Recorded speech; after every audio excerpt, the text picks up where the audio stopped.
은퇴 후 대박 상가로 월천 인생을 꿈꿨던 김낙수 부자. 그러나 5억의 은퇴 자금은 순식간에 사라졌습니다.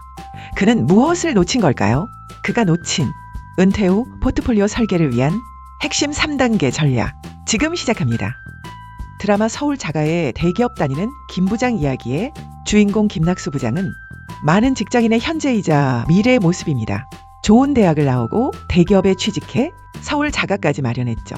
그리고 현명한 아내와 자랑스러운 아들. 드라마에 언급된 대사처럼 위대한 인생을 살아왔습니다. 하지만 김낙수 부장은 평생 타인의 시선에 얽매여 살았습니다. 다른 사람의 인정이 곧 자신의 존재 가치라고 믿었습니다. 따라서 그렇게 소중히 여긴 사회적 지위를 잃고 인생을 다시 시작하는 과정은 25년간 지켜온 것들을 한순간에 송두리째 빼앗아가는 심정 아니었을까 생각됩니다. 결국 그 공허함을 채우고 다시금 존재감을 증명하고 싶은 마음에 그는 소중한 은퇴 자금을 대박을 꿈꾸며 상가 투자에 쏟아부었지만 결과는 참혹했습니다. 투자 사기로 전 재산을 날린 것은 물론 빚까지 떠안게 되었죠. 이는 단순히 드라마 속 이야기가 아닙니다. 은퇴를 앞두고 평생 모은 자산을 한순간에 잘못된 판단으로 잃을 수 있다는 것. 이것은 우리 모두에게 닥칠 수 있는 현실적인 위험입니다. 잔인하지만 사실입니다. 김낙수 부장의 25년 경력은 퇴사 후 더 이상 돈이 되지 않습니다. 따라서 막연한 희망보다는 냉정한 현실을 직시하고 미래를 계획하는 자세가 필요합니다. 이제 서울 자가의 대기업 다니는 김 부장 이야기. 김낙수 부장을 통해 포트폴리오 설계가 왜 중요한지 그리고 어떻게 세워야 하는지 함께 살펴보겠습니다. 포트폴리오 설계를 위한 핵심 첫 번째 단계, 자기 진단.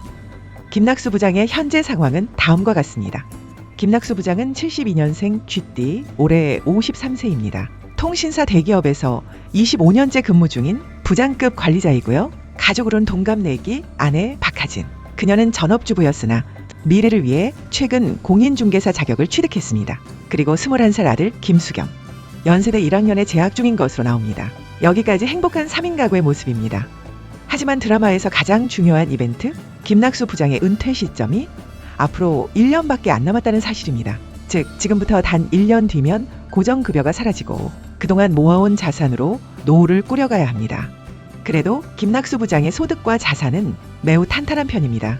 그는 대기업에서 25년간 근무한 고소득 직장인이고요.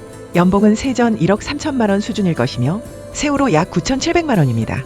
알려진 바에 따르면 기본급의 300에서 500% 정도를 성과급으로 받습니다. 세후 약 2,500만 원 정도 예상됩니다. 즉 매년 약 1억 2천만 원의 실질 소득을 유지해온 셈입니다. 현재 보유한 가장 큰 자산은 서울시 강동구에 위치한 것으로 추정되는 30평대 구축 아파트입니다. 현재 시세 기준으로 약 19억 5천만 원 수준입니다. 그리고 결국 희망 퇴직을 신청하게 되는 김낙수 부장의 퇴직금은 위로금 2억 원 포함해 총 5억 5천만 원입니다. 퇴직소득세 제하면 약 5억 원의 현금성 자산이 추가됩니다. 여기서 김 부장의 가장 큰 재무적 강점은 부채가 전혀 없다는 점입니다.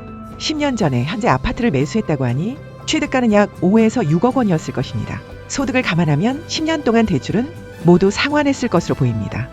즉 그는 고소득에 부채 없는 서울자가 그리고 5억 원의 은퇴 자금을 갖춘 누가 봐도 탄탄한 은퇴 준비자처럼 보였습니다. 하지만 이후 선택한 상가 투자 한 번으로 이 균형이 모두 무너졌죠. 이 과정을 통해 우리는 왜 포트폴리오 설계가 필요한지 더욱 명확하게 이해할 수 있습니다. 그럼 이제 김낙수 부장이 실제로 필요했던 노후 금액을 알아볼까요? 은퇴 후 30년 동안 예상되는 지출은 다음과 같습니다.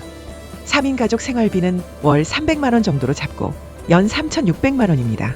자녀 교육비는 수겸이 대학교 등록금인데 최대 4년간 연 800만 원 정도 필요합니다. 마지막으로 노후 병원비도 준비한다고 하면 연 2천만 원씩 5년 정도 산정해 보겠습니다. 시점은 다르지만 김낙수 부장에게 필요했던 미래 현금은 총 12억 1,200만 원이네요. 각종 세금 및 보험료는 생활비에 포함시켰고 교육비는 대학교 학비까지만 지원하고 이후엔 수겸이가 경제적으로 독립하기를 응원했습니다. 이렇게 계산해보니 자가 보유에 따른 주거비 부담 감소는 노후에 엄청난 안정성을 주는군요. 그럼 이렇게 탄탄한 재무 상황을 가지고도 왜 우리 김낙수 부장은 실패했을까요? 바로 자신의 목표를 숫자로 정확히 계산하지 않았기 때문입니다.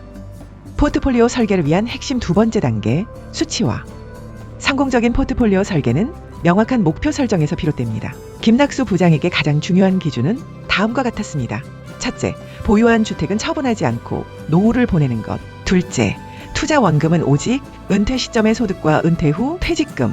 셋째, 은퇴 후 30년간 예상 생활비, 교육비, 의료비 전액을 충당하는 것.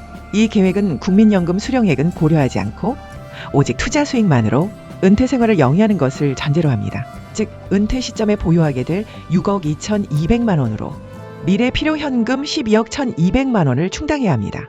그리고 이를 달성하기 위한 목표를 수치화해야 하는데, 여기서 최소 요구 수익률이라는 개념을 알아둘 필요가 있습니다. 최소 요구 수익률은 투자금이 미래의 모든 필요 현금 흐름을 충당하고 소진되는 시점을 보장하는 투자 수익률입니다.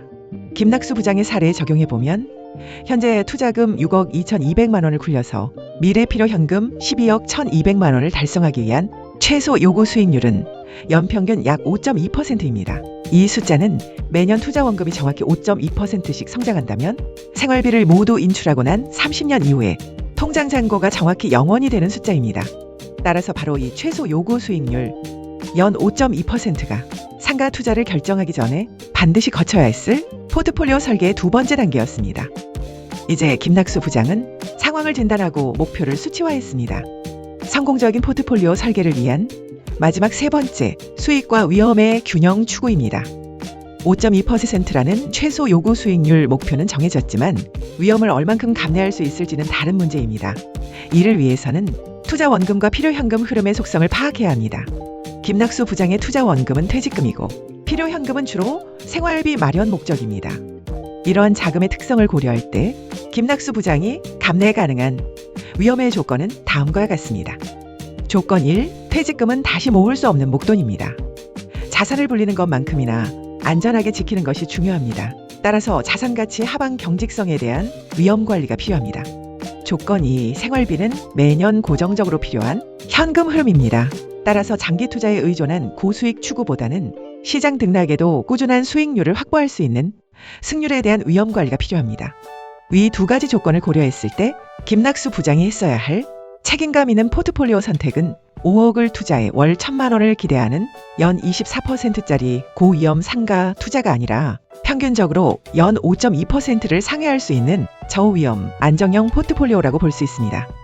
이제 포트폴리오 설계의 핵심 세 가지 단계를 모두 진행했습니다. 하지만 그럼에도 김낙수 부장처럼 대박에 대한 기대감 때문에 이성적인 선택을 놓치는 경우가 많습니다. 따라서 최종 포트폴리오를 결정하기 전에 이성적 판단을 돕는 다음 네 가지 정량적 평가 기준을 반드시 적용해야 합니다. 첫째, 연평균 기대 수익률.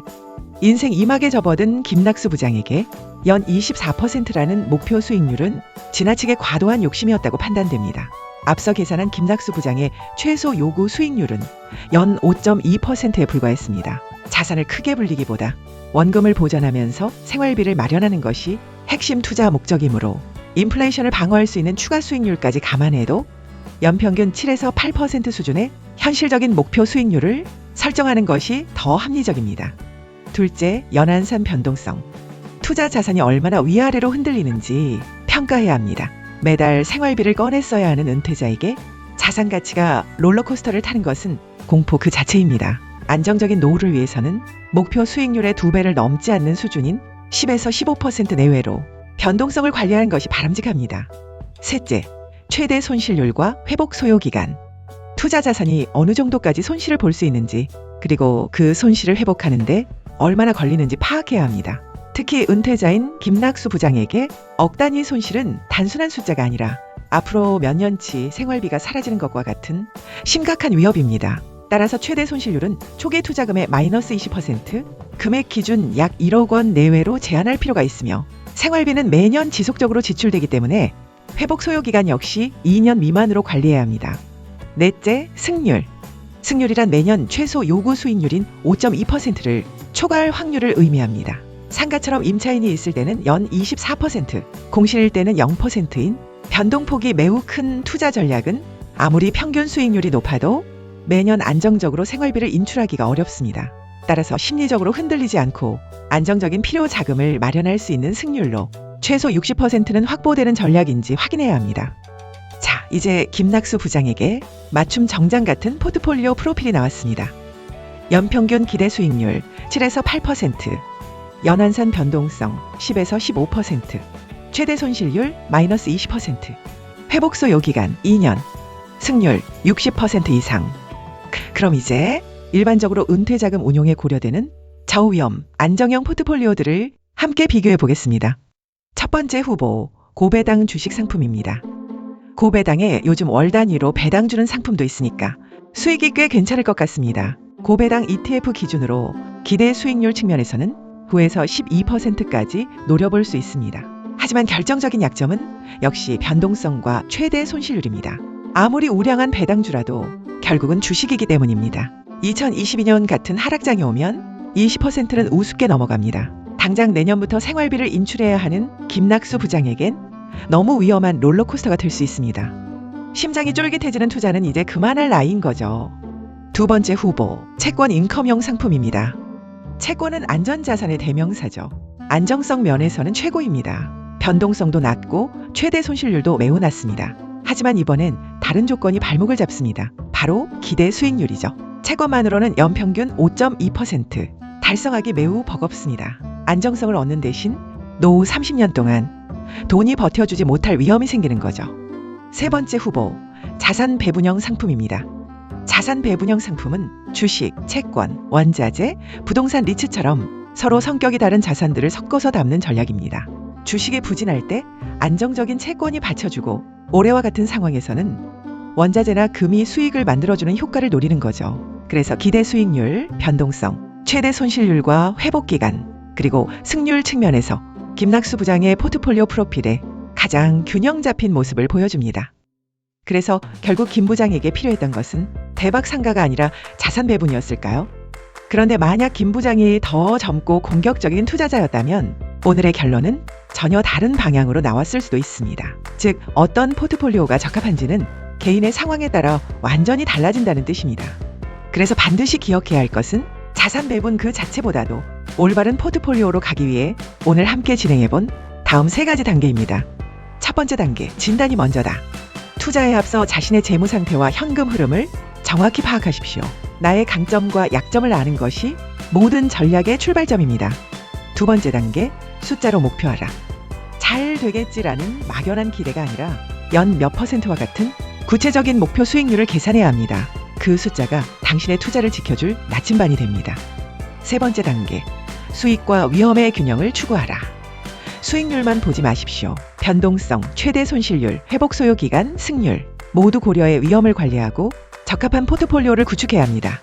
이 세 가지 단계는 김낙수 부장뿐 아니라 우리도 반드시 기억하고 실천해야 할 원칙입니다.